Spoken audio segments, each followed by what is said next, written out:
Welcome back to Cancer Buzz TV. I'm your host, Summer Johnson. This is the final episode in a 4-part series on oral therapies for HR-positive, HER2-negative breast cancer. Today we're looking at financial barriers to oral anti-cancer therapies and how cancer care teams are taking a multidisciplinary approach to help patients get access to these treatments. Our guest today is Aimee Hoch, an Oncology Financial Navigator at Grandview Health in Sellersville, Pennsylvania. Thank you for joining us today, Aimee. Let's get right into it. Can you talk about some of the financial barriers that patients may face when trying to access oral therapies? So the cost of the medication is often the primary barrier. And then what I also like to look at and assess is, what other barriers are they facing? Their income level, other copays that they're facing for other parts of their treatment plan or other supportive services or therapies that they're receiving. So it's kind of looking at the whole picture, but it's mainly that cost of medication that we focus on first. Again, then kind of zeroing in on the whole entire picture as well. What's your approach for assessing whether a patient is facing these kinds of barriers? Sure. So I like to meet the patient or start screening the patient as early on as possible, as close to them receiving their diagnosis. And then what I do is knowing their diagnosis, and in this case, we're talking about breast cancer, their type of insurance. Their income is also important to know, whether they're working or if they're on a fixed income and they're retired, or if they don't have a current income. That allows me to assess whether they're eligible for certain programs.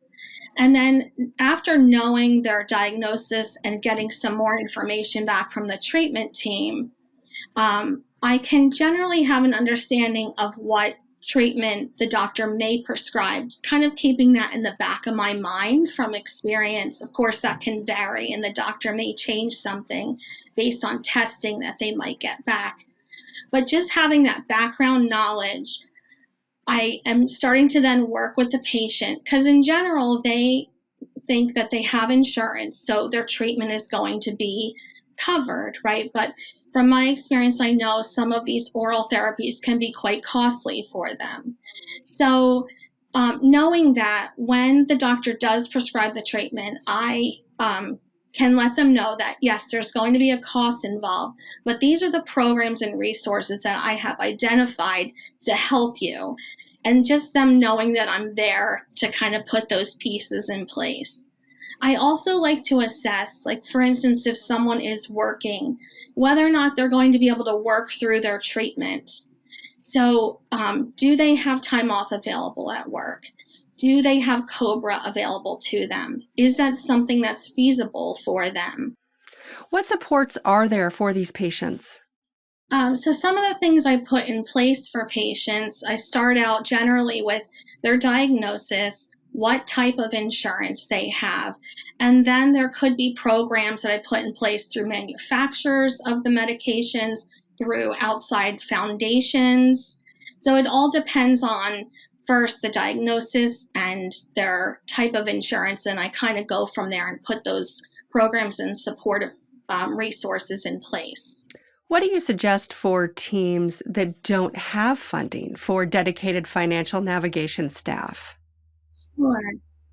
So if there is a cancer center that doesn't have a dedicated financial navigator or financial advocate, it generally, the treatment team would generally access the social worker, or the patient may access the social worker.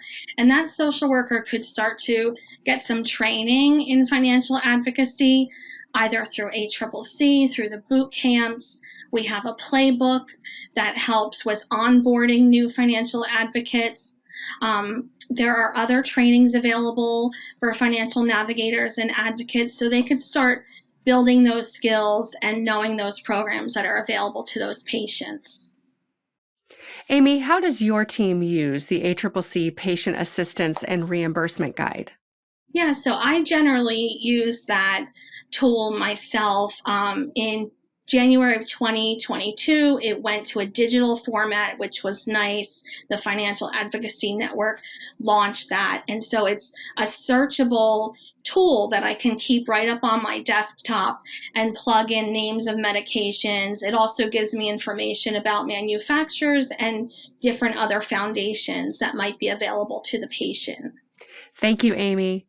If you'd like to learn more about helping patients access oral anti-cancer therapies, you can look for links in the show notes. This show is a resource of the Association of Community Cancer Centers, developed for busy cancer professionals to stay up to date on the latest trends in cancer care. And this episode was made possible through funding and support provided by Lilly Oncology. On behalf of all of us here at Cancer Buzz TV, thank you for watching. I'm Summer Johnson.